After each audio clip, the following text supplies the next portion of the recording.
안녕하세요 여러분, 반갑습니다. 한 주간 잘 지내셨습니까? 4월 첫째 주일을 맞이했습니다.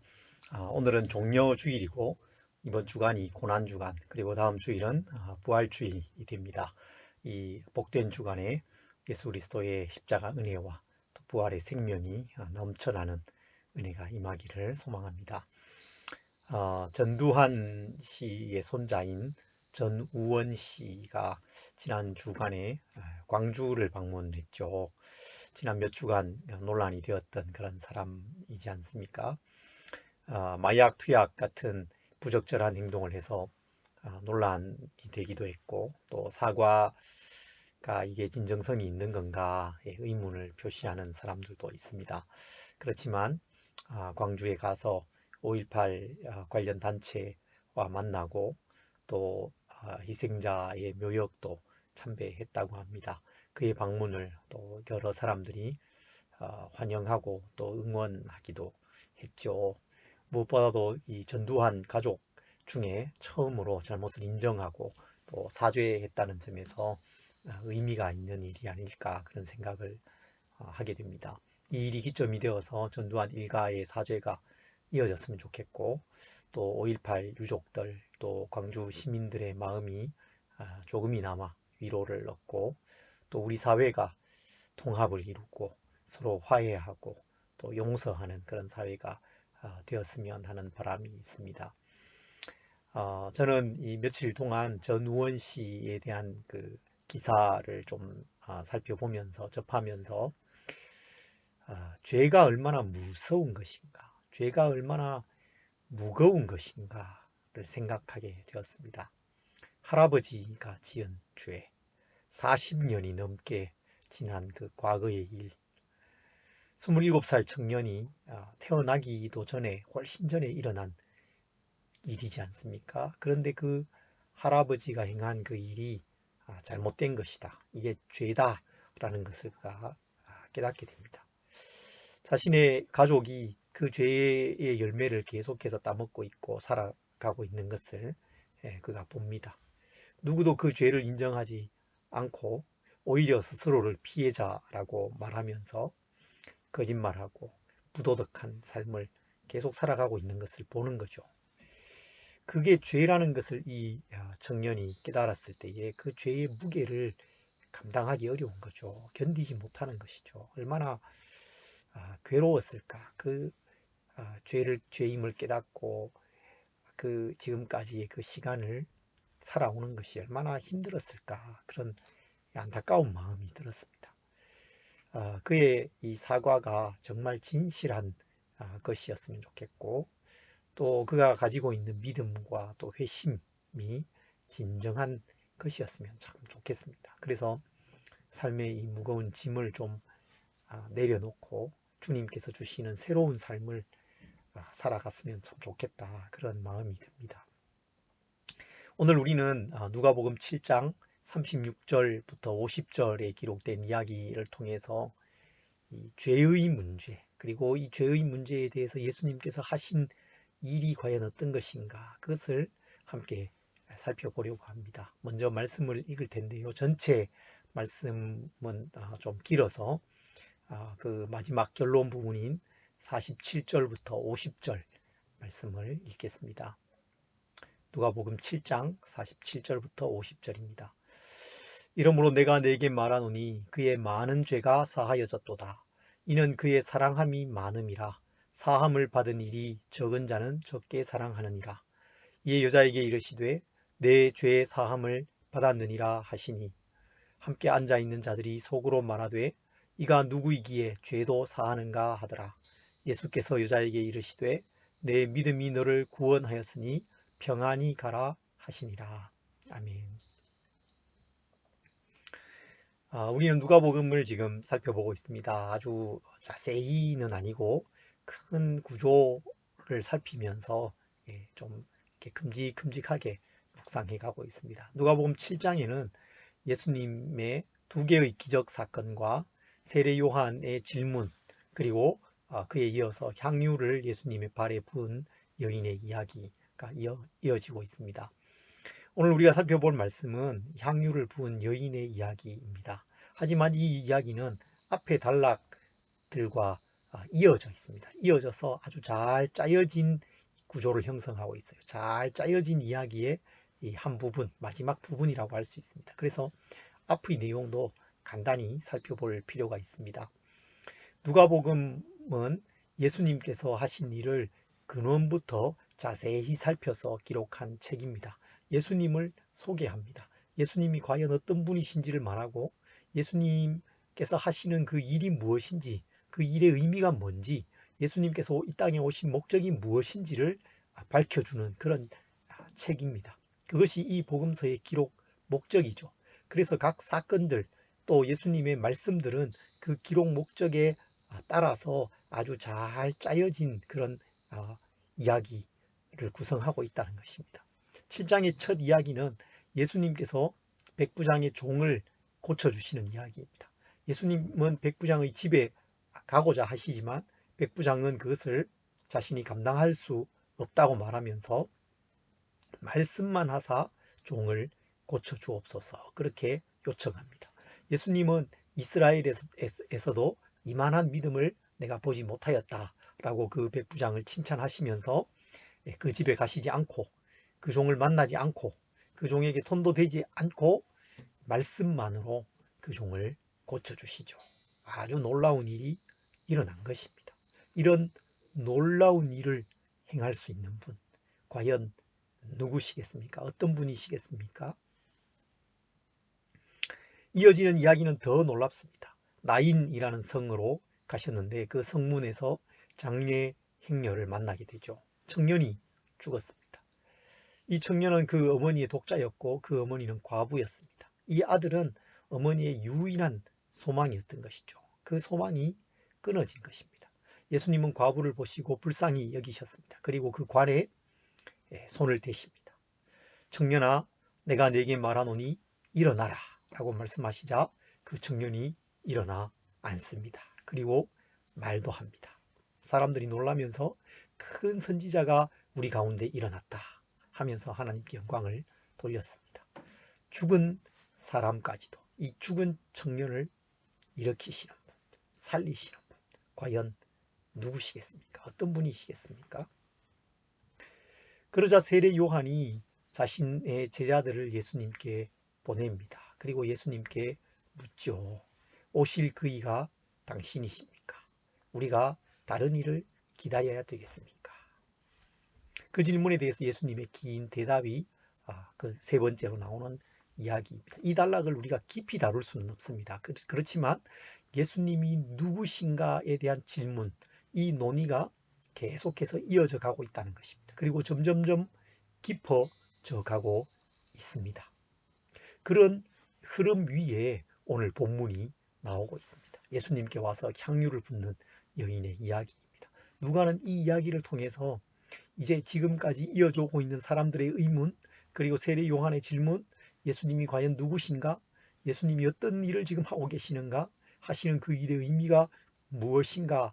라는 이 질문에 대해서 결론을 내려주고 있는 것입니다. 그래서 오늘 본문이 참 중요한 거죠.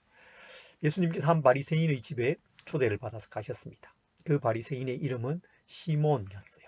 예수님께서 그 식사 자리에 앉으셨습니다. 유대인들은 식사할 때 식탁에 한쪽 팔을 이렇게 기대고 비스듬히 눕는 그런 관습이 있었습니다.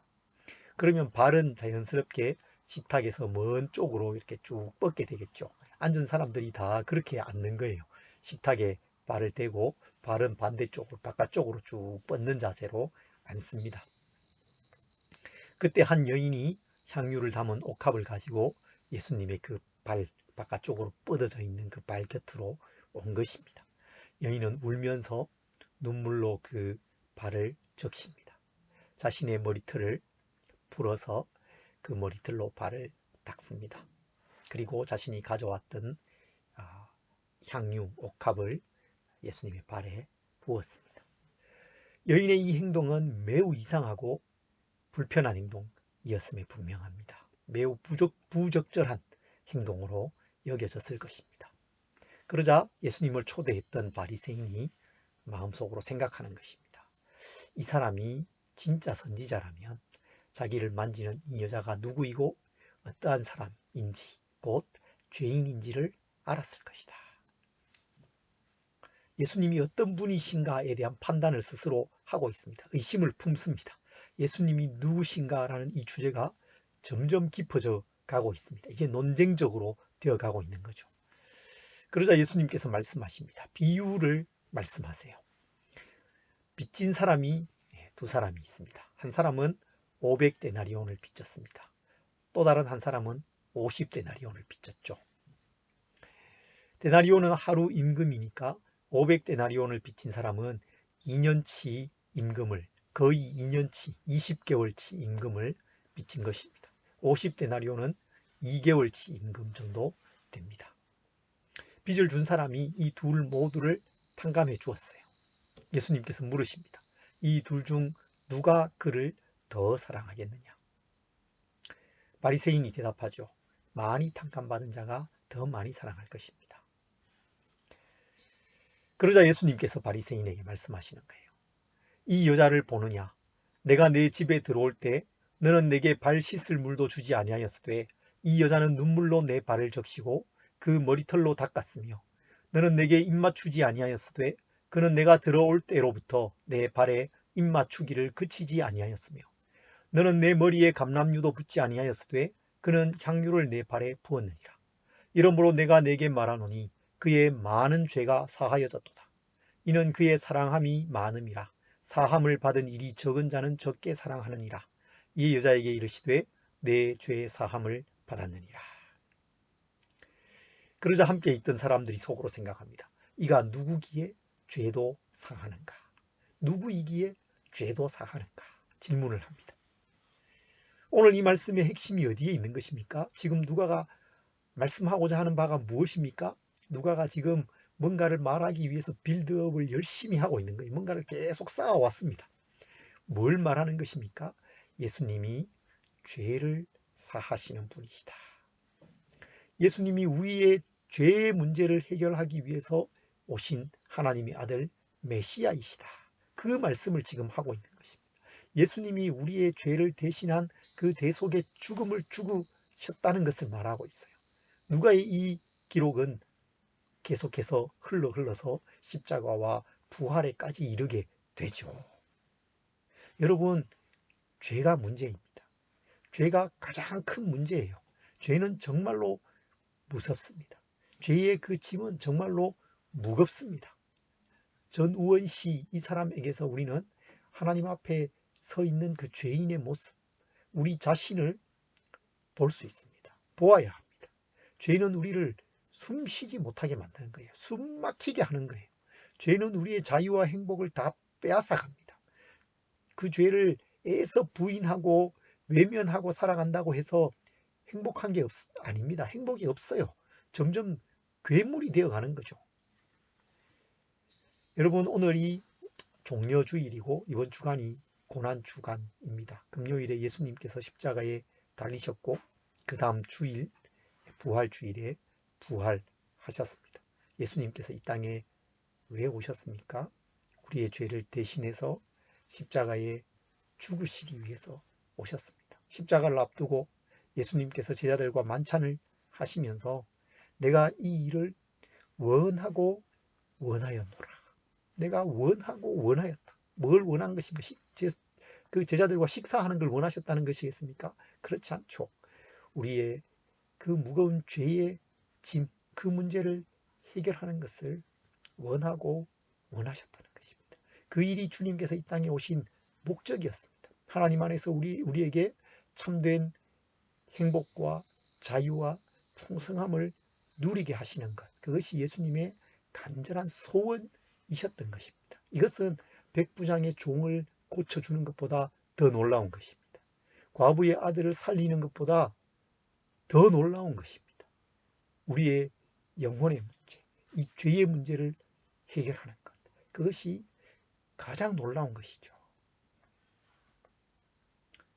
나는 죄인입니다. 고백하면서 주님께 나아가면 주님께서 우리를 맞아주시고 은혜를 주십니다. 주님이 우리의 죄의 문제를 해결하기 위해서 이 땅에 오셨고 죄를 사하는 그 권세를 가지신 분이시고 그 일을 능히 감당하시는 하나님의 아들 메시아이시기 때문입니다. 죄를 가지고 주님께로 나아가시기 바랍니다. 우리의 영혼의 문제를 해결해 주시는 그 예수님께 나아가시는 여러분 되시기를 바랍니다.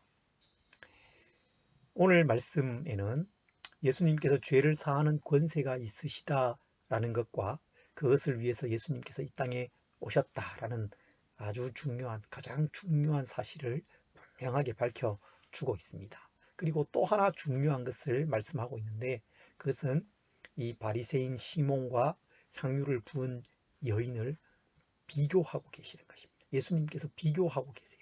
500데나리온 빚진 사람과 50데나리온 사람을 비교하는 것처럼 바리새인과 여인을 비교하고 있습니다. 여인은 너는 물도 주지 않았는데 이 여인은 눈물로 나를 씻겨주고, 너는 발을 닦여주지 않았는데 이 여인은 머리털로 나의 발을 닦여주고, 너는 아무것도 주지 않는 이 여인은 향유를 붓고 있다. 비교하고 계시죠.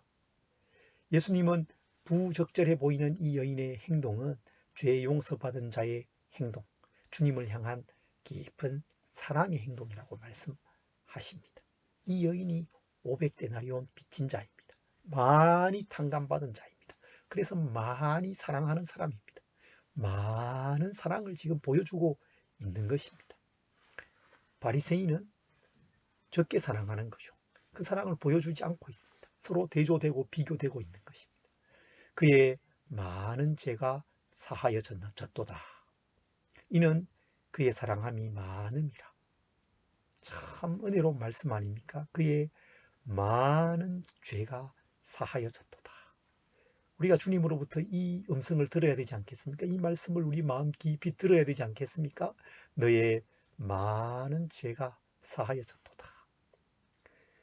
그의 사랑함이 많은지라. 정말 은혜로운 말씀이 아닐 수 없습니다. 그러면 여러분, 바리새인은 죄가 적은 사람입니까?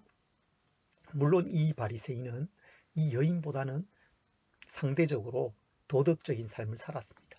부도덕한 일을 하지 않았어요. 매우 종교적으로 열심히 있는 사람이었습니다.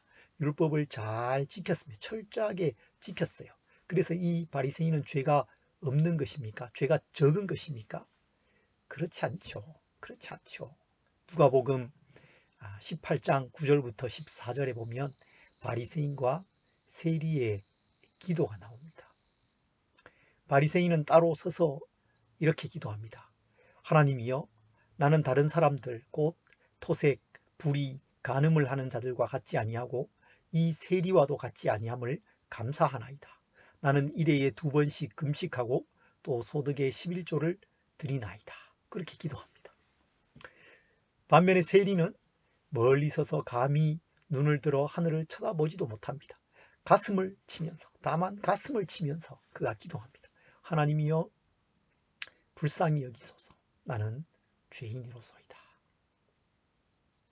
그때 예수님이 말씀하시죠. 저 바리새인이 아니고 이 사람 세리가 의롭다 하심을 받고 그의 집으로 내려갔느니라. 무릇 자기를 높이는 자는 낮아지고 자기를 낮추는 자는 높아지리라. 오늘 이 향유를 부은 여인의 이야기에 나오는 이 바리새인이 특별히 나쁜 사람이었다고, 특별히 위선적인 사람이었다고 말씀하고 있지는 않습니다. 그렇지만 이 사람이 특별히 죄가 없고 여인과 비교 속에서는 좀 나은 사람이지만, 그러나 적게 용서받을 만큼 죄가 적은 사람이라고 말씀하고 있지 않는 것이죠. 여러분, 죄가 많아서 많이 용서받고 많이 사랑하는 것이 아닙니다. 죄가 적어서 적게 용서받고 그래서 적게 사랑하는 것이 아니죠. 그렇게 된다면 만약에 도덕적으로 좀 이렇게 열심히 살아온 사람은 나가서 더 많이 죄를 짓고 와야지, 와서 회개하면 더 많이 용서받고 더 많이 은혜받고 더 많이 사랑한다는 말이 되지 않겠습니까? 그것은 말이 안 되는 것입니다. 오늘 이 말씀이 무슨 말씀입니까? 죄에 대한 깨달음이 없는 것이죠. 죄에 대한 자각이 없는 것입니다. 죄에 대한 민감함이 없는 것입니다. 그래서 스스로를 의롭게 여깁니다. 다른 사람과의 이 비교 속에서 이 바리새인이 그 여인과 자신을 비교하면서 이 여인은 죄인이고 부도덕한 사람이고 나는 그에 비해서 훨씬 의로운 사람이라고 생각하는 거죠. 그래서 죄 용서에 대한 감사나 감격이 없습니다. 거의 없습니다. 그래서 사랑도 없는 것입니다. 이게 예수님을 초대했던 바리새인의 문제였죠. 그리고 그것은 여러분 오늘 우리의 문제이기도 한 것입니다. 오래 신앙생활을 해온 그리스도인들의 문제입니다. 오랫동안 신앙생활을 열심히 했어요. 뭐 크게 나쁜 일 안 하고 살아왔습니다. 가끔 뭐 잘못도 하고 죄도 짓지만 그래도 주변 사람들과 비교하면 내가 훨씬 낫지 그렇게 생각합니다. 말씀도 읽고 기도도 합니다. 교회 봉사도 합니다. 그러면서 은연중에 나도 모르는 사이에 우월의식을 갖습니다. 내가 더 낫지. 그러면 내가 정말 추한 죄인이고 내 영혼이 비참한 상태에 있고 전적으로 부패하고 타락한 사람, 감히 하나님 앞에 설 수 없는 그 죄인이라는 사실을 잊어버리게 됩니다. 죄에 대한 감각이 무뎌지는 거예요. 민감함이 사라집니다. 그러면 죄 용서에 대한 감격도 없어지는 것입니다. 하나님에 대한 사랑도 없어지는 것이죠. 사랑함이 적어지는 것입니다. 불평이 많아지죠. 비판이 많아집니다. 그러면서 기쁨과 감사는 삶 속에서 사라지게 됩니다. 여러분, 사랑함이 많으십니까? 적으십니까?